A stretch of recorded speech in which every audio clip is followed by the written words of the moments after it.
Assalamualaikum warahmatullahi wabarakatuh. Selamat datang di BBC Budiono Pintar Channel. Jangan lupa tekan tombol like, beri komentar yang santun, dan subscribe. Terima kasih. Ranah pembelajaran.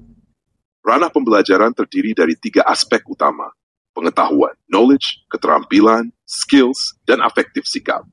Ketiganya berfungsi sebagai kerangka dalam merancang tujuan pembelajaran yang holistik dan mendalam, memastikan bahwa pembelajaran mencakup pemahaman teori, aplikasi praktis, serta pengembangan sikap dan nilai. Berikut adalah penjelasan masing-masing ranah. Sapontana. Deskripsi. Ranah ini mencakup pemahaman teori, konsep, fakta, dan informasi yang menjadi dasar dari pembelajaran. Di tahap ini, siswa belajar tentang apa dan mengapa sesuatu itu penting. Tujuan mengembangkan kemampuan kognitif siswa yang meliputi mengingat, memahami, understanding, menganalisis, mengevaluasi, evaluation, dan menciptakan, creation.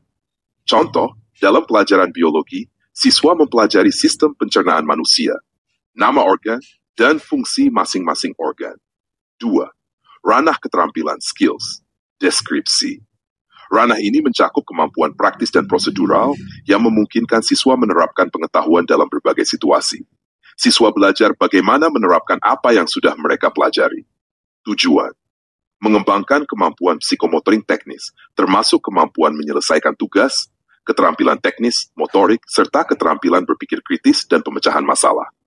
Contoh, dalam kelas sains setelah mempelajari teori eksperimen, siswa melakukan eksperimen secara langsung untuk mempraktikkan metode ilmiah, seperti mengukur, mengamati, dan mencatat hasil. Ranah afektif, deskripsi. Ranah ini berkaitan dengan sikap, perasaan, nilai, dan motivasi siswa terhadap pengetahuan yang dipelajari. Ini mencakup pembentukan nilai pribadi, empati, dan minat yang mempengaruhi bagaimana seseorang mengaplikasikan pengetahuan dan keterampilannya dalam kehidupan sehari-hari. Tujuan: mengembangkan aspek emosional dan nilai pada siswa, termasuk penerimaan, respons, penghargaan, organisasi nilai, dan internalisasi. Contoh, dalam pelajaran pendidikan karakter, siswa mempelajari pentingnya kerjasama dan rasa hormat. Mereka diajak untuk berperilaku kooperatif saat bekerja dalam kelompok atau menunjukkan penghargaan kepada pendapat teman-teman mereka. Kesimpulan: ketiga ranah ini saling berkaitan dan saling melengkapi. Pembelajaran yang efektif idealnya akan merangsang pengetahuan kognitif siswa, melatih keterampilan praktis mereka, serta membangun sikap dan nilai positif yang relevan dengan materi pembelajaran. Dengan pendekatan yang terpadu ini, siswa diharap dapat mengembangkan potensi mereka secara menyeluruh dan berdaya saing dalam berbagai aspek kehidupan. Memori dan interaksi sosial. Memori memainkan peran penting dalam perubahan interaksi sosial karena menyimpan pengalaman, pengetahuan, dan keterampilan yang memengaruhi cara seseorang berinteraksi dengan orang lain dan beradaptasi dalam lingkungan sosial. Berikut adalah beberapa hubungan antara memori dan perubahan dalam interaksi sosial. 1. Pembelajaran dari pengalaman sosial masa lalu. Penjelasan. Memori menyimpan pengalaman sosial masa lalu, baik positif maupun negatif, yang membentuk cara seseorang merespons situasi serupa di masa depan. Contoh, jika seseorang pernah mengalami konflik dalam komunikasi, mereka mungkin akan belajar mengontrol emosi atau berkomunikasi lebih efektif pada interaksi berikutnya. 2. Pembentukan stereotip dan persepsi sosial. Penjelasan. Memori memungkinkan seseorang mengingat interaksi sosial sebelumnya yang dapat membentuk stereotip atau bias terhadap individu atau kelompok tertentu, memengaruhi interaksi di masa depan. Contoh, seseorang yang memiliki pengalaman negatif dengan kelompok tertentu mungkin lebih berhati-hati saat berinteraksi dengan orang baru dari kelompok tersebut, meskipun pengalaman tersebut tidak selalu relevan untuk semua individu. 3. Peningkatan empati dan keterampilan sosial. Penjelasan. Memori membantu seseorang mengingat pengalaman orang lain dan memahami perspektif mereka, meningkatkan empati dan kemampuan berinteraksi secara sensitif. Contoh, jika seseorang pernah menerima bantuan di masa sulit, mereka lebih mungkin menawarkan bantuan serupa kepada orang lain yang mengalami situasi serupa. 4. Adaptasi dalam lingkungan sosial yang berubah. Penjelasan. Dengan mengingat bagaimana mereka berinteraksi dalam situasi sosial yang berbeda, seseorang dapat belajar dan beradaptasi di lingkungan sosial baru. Contoh, di tempat kerja baru, Seseorang dapat mengingat cara mereka berhasil bergaul dengan rekan sebelumnya dan menerapkan pola interaksi serupa untuk membangun hubungan baik. Pembentukan identitas diri dan peran sosial. Penjelasan. Memori menyimpan pengalaman penting yang membantu seseorang memahami identitas dan perannya dalam masyarakat, seperti sebagai teman, rekan kerja, atau anggota keluarga, yang memengaruhi cara mereka berinteraksi dalam peran tersebut. Contoh, seorang pemimpin komunitas dapat mengingat pengalaman yang membuatnya lebih empatik dan responsif terhadap kebutuhan anggotanya. Secara keseluruhan, memori memengaruhi perubahan dalam interaksi sosial dengan menyediakan dasar bagi seseorang untuk belajar, menyesuaikan diri, dan mengembangkan keterampilan sosial yang semakin baik seiring waktu. Mengatasi lambat belajar. Mengatasi lambat belajar membutuhkan pendekatan yang tepat, baik dari segi strategi belajar maupun gaya hidup. Berikut adalah beberapa cara untuk meningkatkan kecepatan belajar, disertai contoh penerapannya. 1. Mengenali gaya belajar. Penjelasan. Setiap orang memiliki gaya belajar berbeda, visual, auditory, kinestetik, atau kombinasi. Memahami gaya belajar yang paling sesuai akan mempermudah menyerap informasi. Contoh, jika seseorang adalah pembelajar visual, ia bisa membuat mind map atau diagram untuk memahami konsep yang kompleks. 2. Menggunakan teknik Pomodoro. Teknik ini membagi waktu belajar menjadi 25 menit belajar dengan 5 menit istirahat, membantu menjaga fokus dan mencegah kelelahan. Contoh, saat belajar untuk ujian, siswa dapat menetapkan target 4 sesi Pomodoro, diselingi istirahat singkat di antaranya. Membuat catatan ringkas. Penjelasan.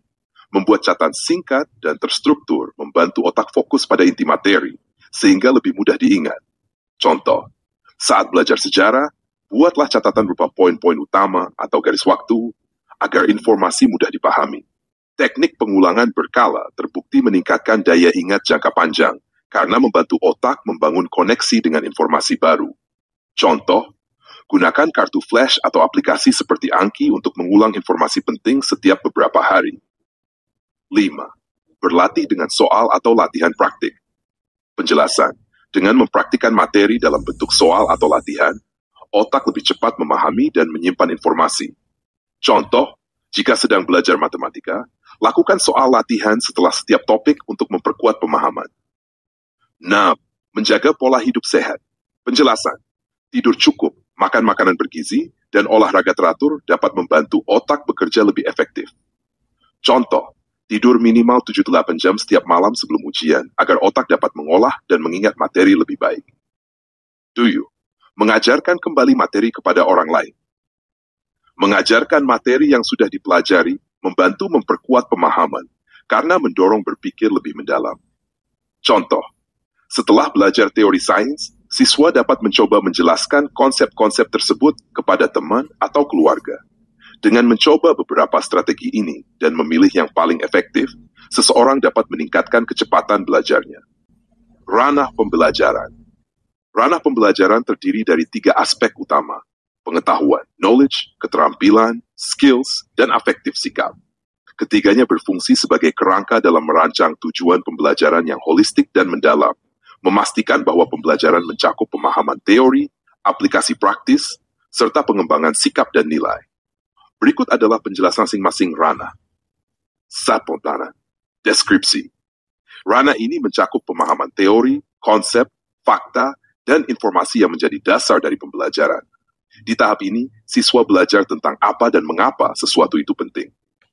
Tujuan mengembangkan kemampuan kognitif siswa yang meliputi mengingat, memahami, understanding, menganalisis, mengevaluasi, evaluation, dan menciptakan creation. Contoh, dalam pelajaran biologi, siswa mempelajari sistem pencernaan manusia, nama organ, dan fungsi masing-masing organ. 2. Ranah keterampilan skills. Deskripsi. Ranah ini mencakup kemampuan praktis dan prosedural yang memungkinkan siswa menerapkan pengetahuan dalam berbagai situasi. Siswa belajar bagaimana menerapkan apa yang sudah mereka pelajari. Tujuan. Mengembangkan kemampuan psikomotorik teknis, termasuk kemampuan menyelesaikan tugas, keterampilan teknis, motorik, serta keterampilan berpikir kritis dan pemecahan masalah.